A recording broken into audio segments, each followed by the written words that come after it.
un compañerismo fortalecido. Este compañerismo se refiere a el que tenían los discípulos. Ya dijimos en la clase anterior que estaban todos reunidos, estaban todos unánimes juntos en un mismo lugar, esperando esa llegada del Espíritu Santo. ¿Por qué fortalecido? Porque en ese momento ya estaba presto a surgir el momento en que el Espíritu Santo iba a penetrar en ellos y les iba a infundir poder.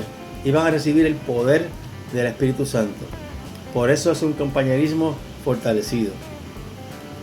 El título para jóvenes es Lenguas de fuego con poder. La verdad central dice: la plenitud del Espíritu Santo se demuestra en la iglesia unida por medio de su testimonio audaz. El capítulo 2 de Hechos, que lo vamos a mencionar ahora, se distingue porque relata este gran espectáculo de la venida, la llegada del Espíritu Santo. Es el momento en que realmente comienza la iglesia. Es el nacimiento, el establecimiento de la iglesia.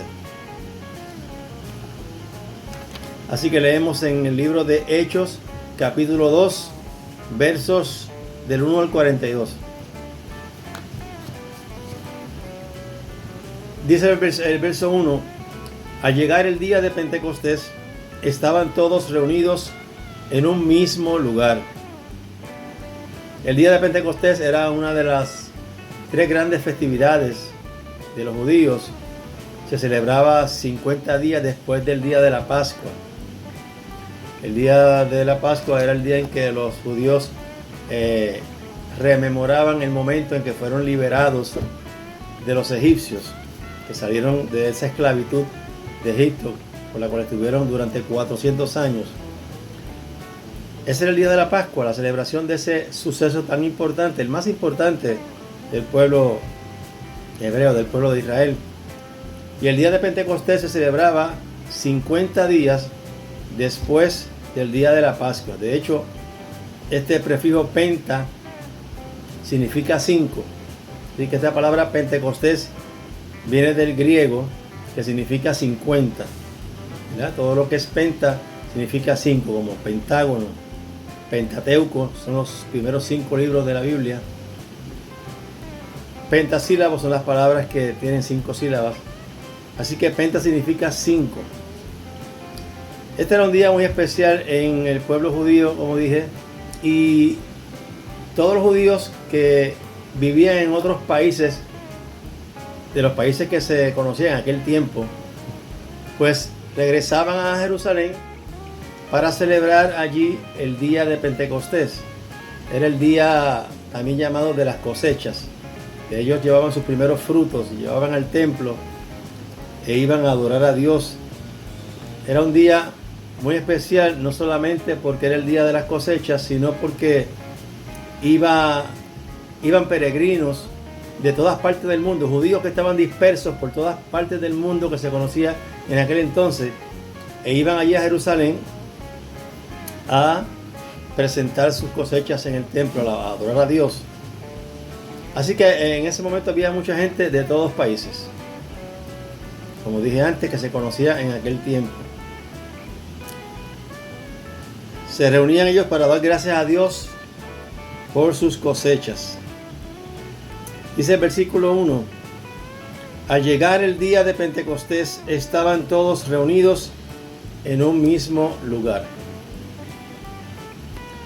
Esta palabra reunidos se repite mucho en este libro de Hechos, haciéndonos ver que la reunión, la coinonía, el ambiente de armonía es bien importante para que Dios se manifieste.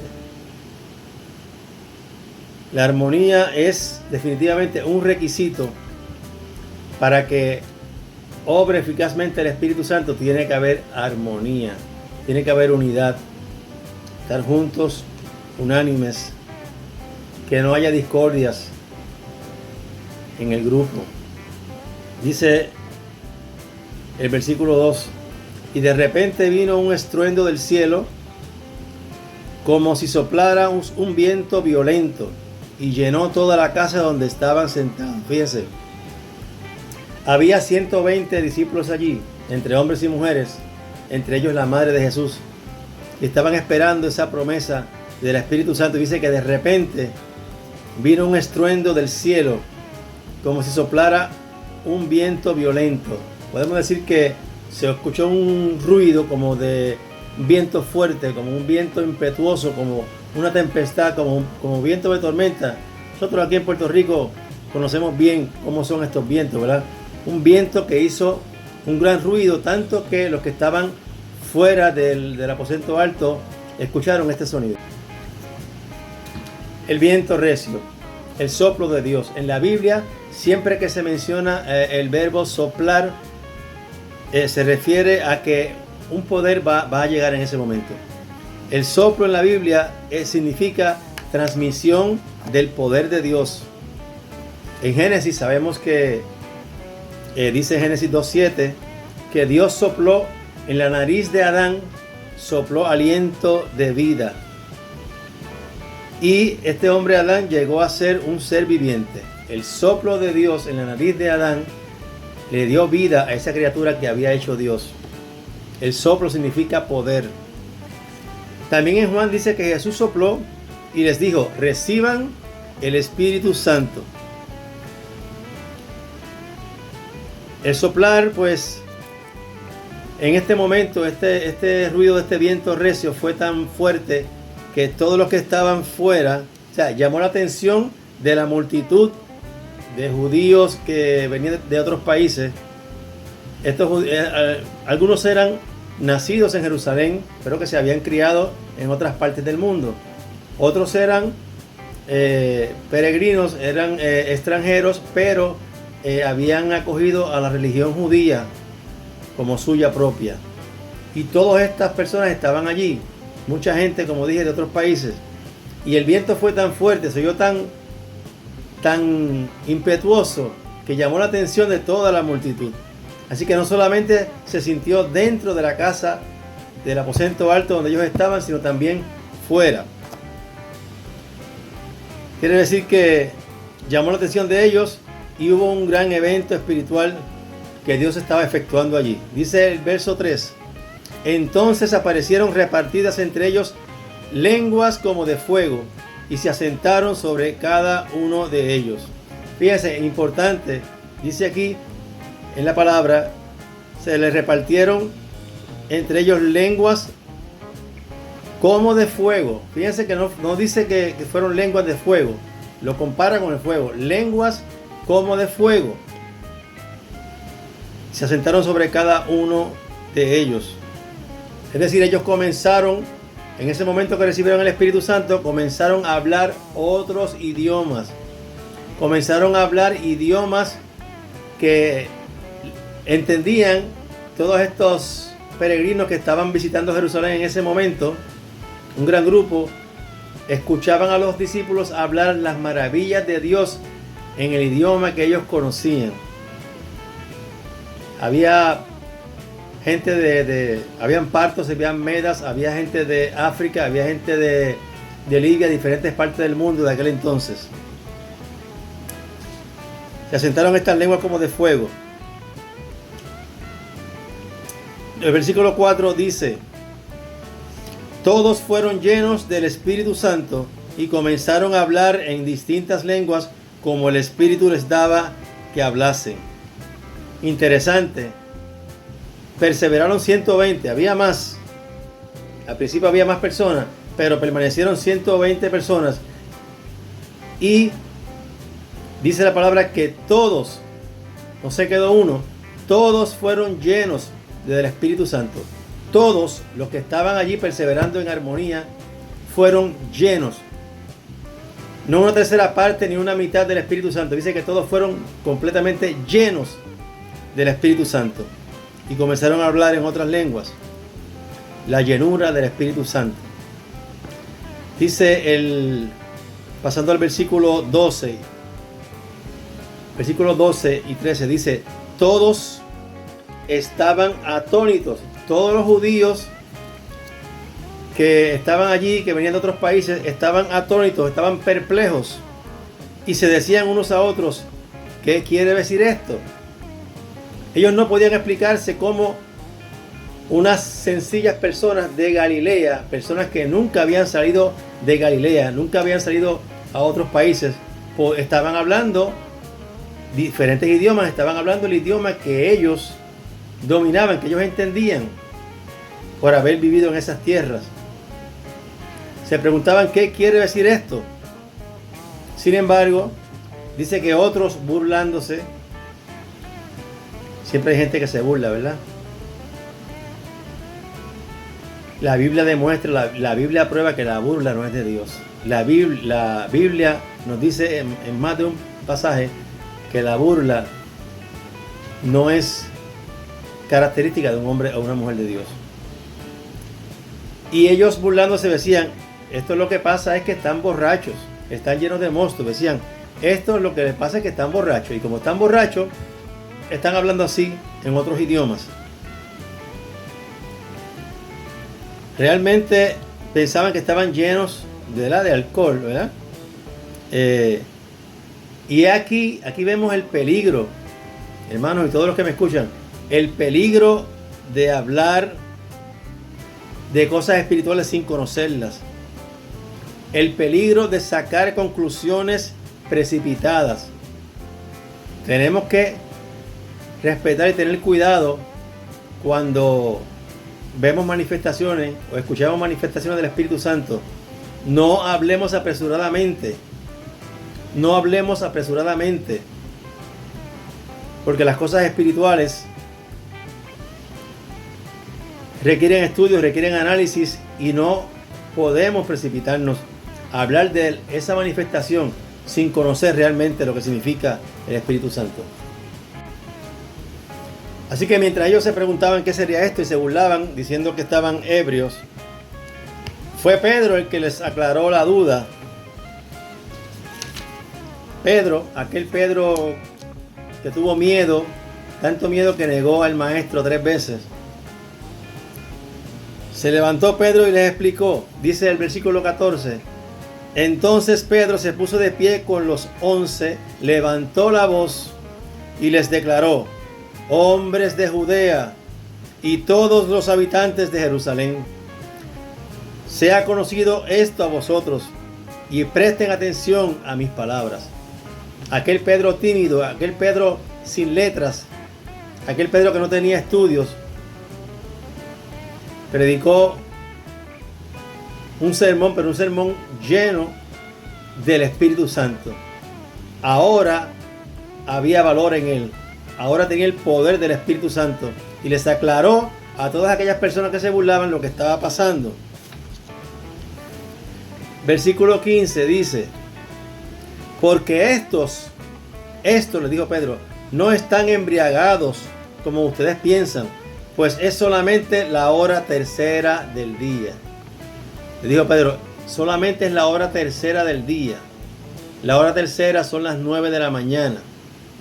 Y los judíos no comían ni bebían, tenían esa costumbre, no comían ni bebían hasta las 10.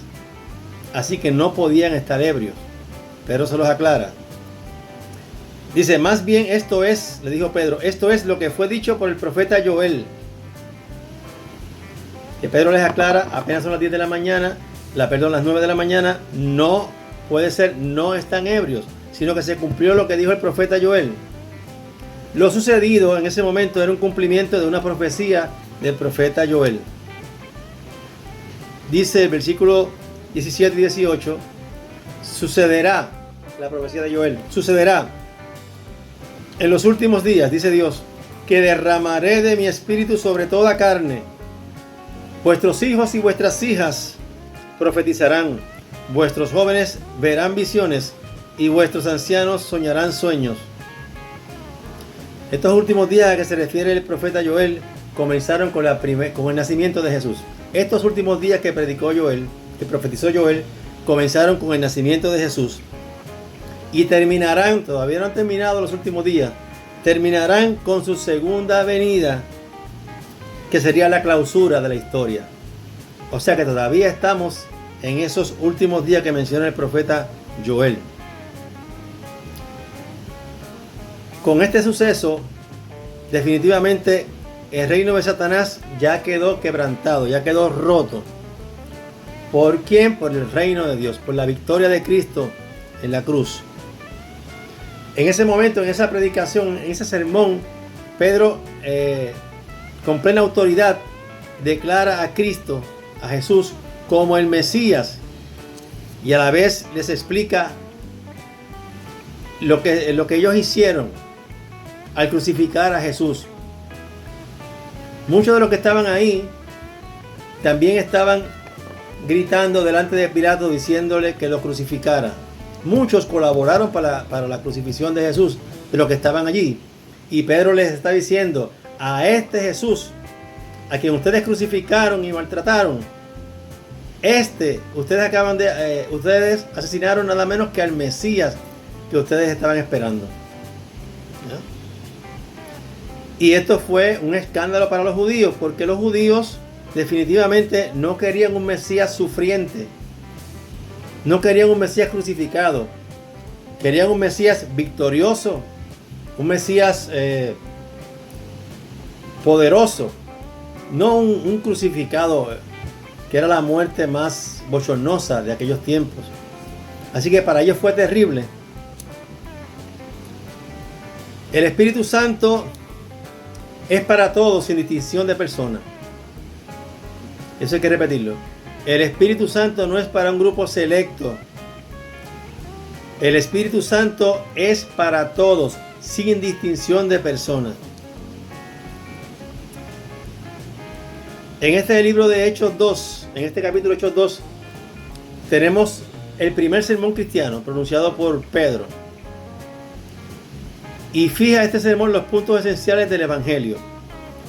Verso 37 dice: entonces cuando oyeron esto se afligieron de corazón y dijeron a Pedro y a los otros apóstoles: hermanos, ¿qué haremos? Cuando oyeron esto que les dijo Pedro: mira, ustedes crucificaron al Mesías, a quien ustedes estaban esperando, ustedes lo crucificaron. Oyendo esto, dice que se afligieron de corazón, o sea, que se afligieron en lo más profundo de su ser. Wow, imagino yo, pero ¿qué hemos hecho? ¿Qué atrocidad? ¿Qué pecado tan grande hemos hecho? Fue tan grande el impacto que ellos le preguntaron a los discípulos: ¿qué podemos hacer entonces? ¿Qué haremos? ¿Qué haremos ahora? Estamos perdidos. Estaban compungidos de corazón. Significa que el dolor les había penetrado el alma. También tenían remordimiento por lo que habían hecho. Sienten un dolor grande en su corazón. Su conciencia está corrompida y se ha quebrantado. Tienen gran cargo de conciencia, porque ahora fue que se percataron, por la palabra de Pedro, ahora fue que se percataron del grave pecado que habían cometido.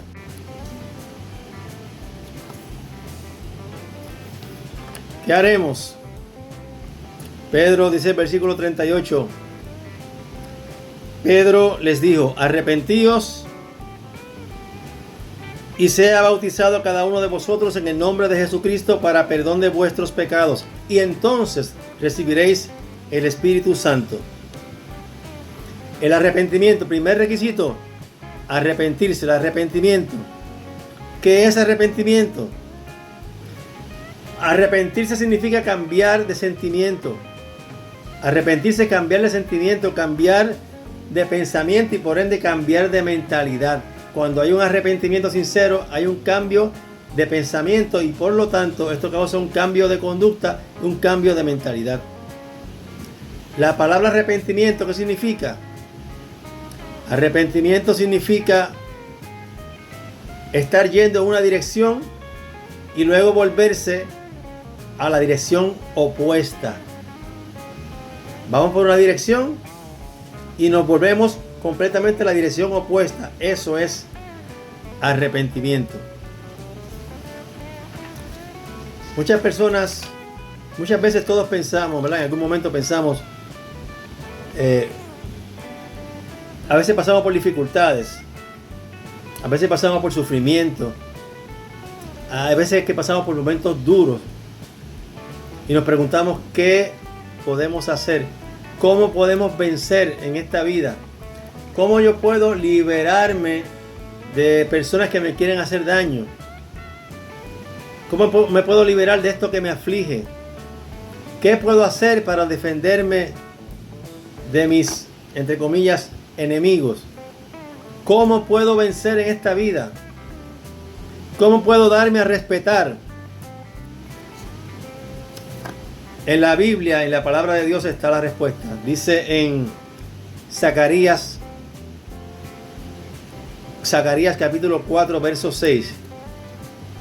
Dice: entonces me explicó diciendo: esta es la palabra del Señor para Zorobabel.